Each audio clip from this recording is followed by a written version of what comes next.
Hello everyone. आज का topic है बार्बिटरेट्स। बार्बिटरेट्स क्या होते हैं? Hypnotics and sedatives. बेसिकली ये गामा मिमेटिक एक्शन शो करते हैं हाई डोज पे। ये गामा फैसिलिटेटर होते हैं, उसमें भी गामा ए के लिए। एक बात और याद रखनी है, they decreases the glutamate effect, inhibit करते हैं एएमपी। बार्बिटरेट्स पहले बहुत पॉपुलर थे, अब इतना यूज़ नहीं होता because they have side effects and many toxicity, so they are highly unsafe. Now let's discuss about the mechanism of बार्बिटरेट्स।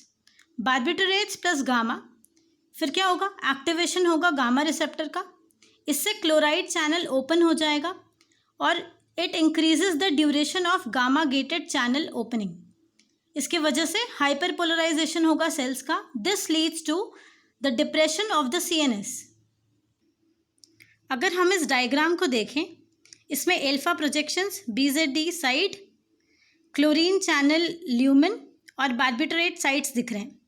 Basically barbiturates appear to act primarily at the GABA BZD receptor chlorine channel complex. Another important point is the barbiturate site appears to be located on alpha or beta subunit. Mainly it is associated with the beta subunit.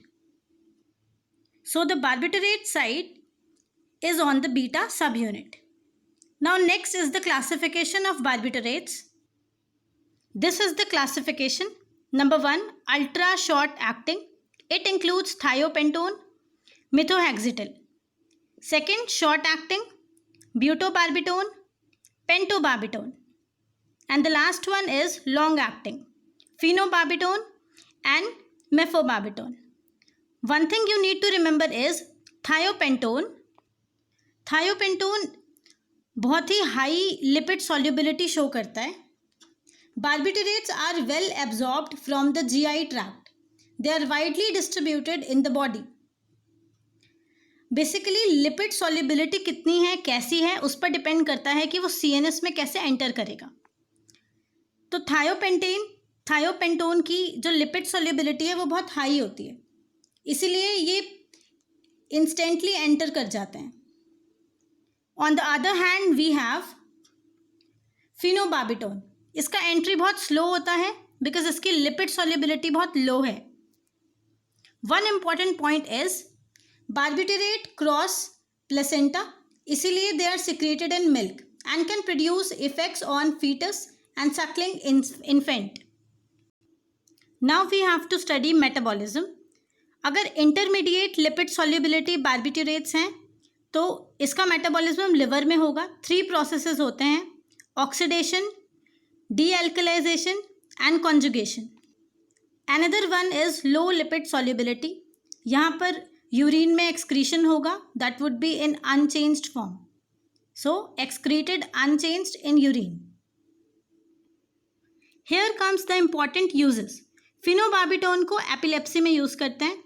Second is thiopentone and methohexitone. इन दोनों को anaesthesia में use करते हैं.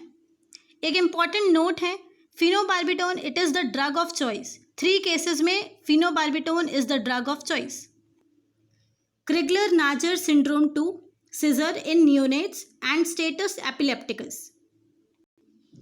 Please remember this note point. These are the side effects. Number 1, mental confusion. Second, impaired performance. Then hyperalgesia, hypotension, paradoxical seizure and AIP, acute intermittent porphyria. These are the various side effects of barbiturates. And toxicity is also caused. This is all about barbiturates. Thank you.